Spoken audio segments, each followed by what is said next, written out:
In the heart of Hertfordshire is an equine veterinary practice that deals with over 10,000 cases of sick and injured horses every year. Jason Tyrrell is the owner. Together with his team of 3 full-time vets, there's almost nothing these professionals can't handle.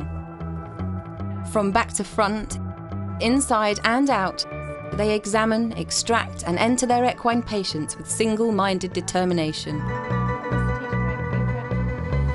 In this pilot, we'll get a flavour of their characters and their day-to-day work. Coming up, Catherine gets up close and personal with a 3-year-old stallion. Oh, proper job today. They're a little stiff today. Jane gets stuck into Thistle, an 11-year-old mare. Clotted blood in there. And a brush with the dentist reveals some nasty decay. Let's speak to the owner and see whether she'd let you x-ray that tooth.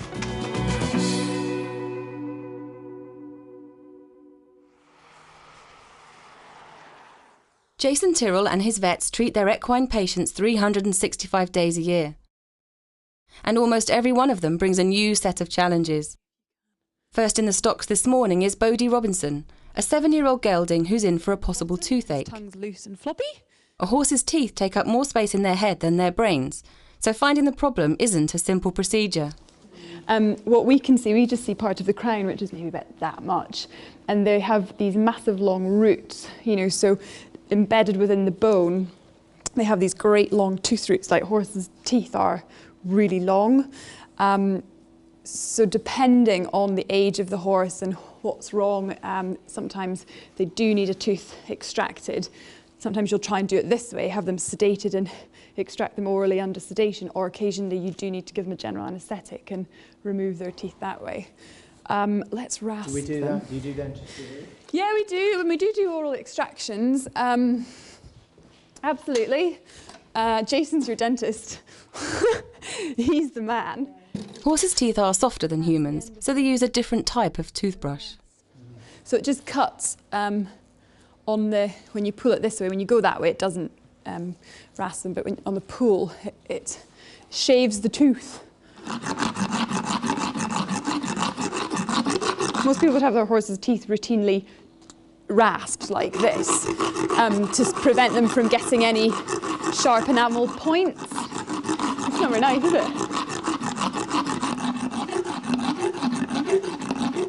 Out in the yard, Jason and Ricardo are trying to identify one of the most common horse problems on 12-year-old Smarty, a nab strapper cross. Well, this horse has been presented with us for a lameness, so it's actually Ricardo's case, our vet out there, and he just wants a double check on it. So it's been lame in front for... How long has it been lame for, Ricardo? About 2 weeks. So what we're looking at here is just we're trotting around on a hard circle to see whether we can exacerbate the lameness to make it easier for us to see. We're just spinning around on the opposite rein, see what he does. A horse like Smarty weighs over 700 pounds, which is a lot of pressure being supported by comparatively thin legs. Again, you can just see when his left fore now hits the ground, there's a slight nod of his head downwards. There. I think he's slightly worse on this rein, isn't he? So he's got a lameness on both legs. When he's trotting around on this circle, what we call the right-hand circle, he's showing a lameness on his right fore. He's trotting around on the left circle, he's showing a lameness on his left fore. So now the question is, what's causing that lameness? So Ricardo can find nothing when he's just looking at the horse and examining it. So what we'll do is we'll put some local anaesthetic into his legs, and the idea that if you find the area that's sore and you put some local anaesthetics in, the horse will go sound, so we won't see that lameness, and therefore we've identified the area. Then once you've identified the area, we then have to x-ray it and scan it and see whether we can actually find out what the cause of it is in that area. So that's what we spend a lot of our time doing. A lot of our time. Last year, Jason's vets travelled over 40,000 miles to work on the equine patients. Catherine Seagrott is on her way to meet a 3-year-old stallion. Days like today when the sun shines, it's just a great job. I love being a vet. So you get to be out and about and see people, and there really isn't anything comparable, to be honest with you. Why did you want to be an equine vet? I always wanted to be, because I grew up with horses. My mother bred them, and it was always something that I knew I would end up being an equine vet. But initially I wanted to go and work in Africa and work with wild animals. That was when I went to vet school, that was my plan, and that's what I was going to do. And then as you go through vet school, you realise that those kind of jobs are so few and far between, and so I thought, well, I might as well crack on and start doing the equine side of things. And you know, I found it in a way easy because that's what I grew up with, and I love working with horses, so I just thought, well, I'll try and be the best horse clinician I can be. So what's your specialism? Castration? Medicine. Medicine and stud medicine. So I suppose like castration might come under the stud medicine bit. I don't know. There's always an element of unpredictability with horses, and any horse can be dangerous when provoked.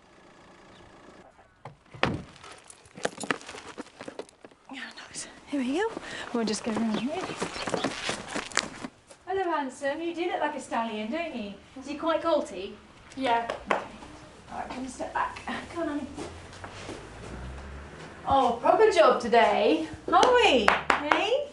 All right. An open wound on a horse is just as susceptible to infection as one on a human. So anything that's in these packets is sterile. So I'm not going to touch or open anything until I've got sterile gloves on as well. Chavajo, a 3-year-old, has been sedated with Domostidone. But now it's time for some local anaesthetic. Speed is the name of the game. If you're nice and quick, they don't really feel it. If you're not very confident in doing it, they will start to feel it. That was a 2-inch needle, so I put it right up the cord. And then I'm going to come out now. They're a little stiff today. Each testicle is protected by a tough layer of skin, which calls for some serious pliers. Basically, I'm going to get the first testicle down into the scrotal sac, and you can see the swelling here. This is because I put a load of local in. So that's where I'm going to make the incision, straight across there. So just in case you... So it does, they do tend to feel it a little bit through the skin. Good boy.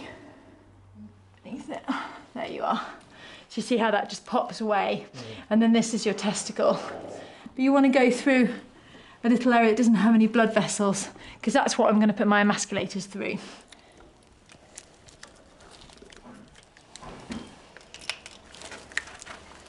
This is the bit that I start to groan and sweat if they're big and 3-year-old colts. You get a nice yearling and I'll make it look easy. There you are, lad. So that's all it. Quite a good size one as well.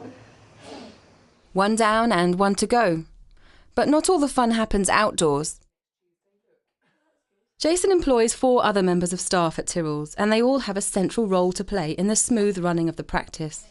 What do you do, Fiona? Well, I'm supposed to be the practice manager, so I tend to try and oversee everything and make sure that it runs smoothly and keep an eye on computers and stocks and just hopefully the smooth running of the office. How long have you been working with Jason? Have you been? I've been working with Jason ever since he's been here, and he's been here, I think it's 10 years now, but I've actually been with the practice for 16, 17. I worked for the previous vet that sold the practice to Jason. So Jason inherited me. I still don't know if he's happy with that. Ricardo is still trying to find out where Smarty's lameness lies. While the anaesthetic block takes effect, there's a chance to find out about his training. How long have you been here then, over in England? I've been in England about, 2.5 months, 3 months. Very different to Just, Australia? it is, you know, every place it's different, but at the end of the day they're all horses, so, and it's all horse people. So. But it's good. How do you find English horse people compared to, say, Spanish horse people? I actually have never worked in Spain. Even like my undergraduate was in the States, and then moved to Germany, and then so I've been moving around a bit. I studied in Hungary, and I went back to Germany, and then I was working in Ireland for the last couple of years. So tell you the truth, I was one of the horse people from Spain, and I rode a little bit, but I never worked over there, so I couldn't really tell you. How are you finding getting around? Sadness, the best investment ever. Sam is the veterinary nurse. She spends most of her time helping the vets around the yard. She's also the queen of the twitch, a restraining device that keeps horses calm when they're being prodded and poked. Sometimes they won't let you put it on at all. They're either had a bad experience with it in the past or they just don't like you touching their nose. If that's the case, we can either try a neck twitch, sometimes works. So you do a similar kind of thing, you're holding a piece of skin very firmly, just as an extra kind of piece of control. But again, that sometimes doesn't work. Sometimes we can use a really small amount of sedation that doesn't work, doesn't last very long. Just long enough for us to get the block in, give him 5 minutes for it to take effect and then trot him up. But you don't ideally want to do that because the sedation will affect him moving. Next time on the Horse Vets, Jane prepares for the breeding season. It's not the most fun job in the world. Jason gets stuck into Brodie's teeth. He is the dentist. Oh, it's got a massive diaster in there, and it's got a big old rotten. Catherine deduces who's crashed into her car. Yes, it transpires my boss has driven into my car and then drove off without telling me. And Jane's vets prepare for surgery. This is what we call our knockdown recovery box, and we winch them through and put them onto our surgical table next door.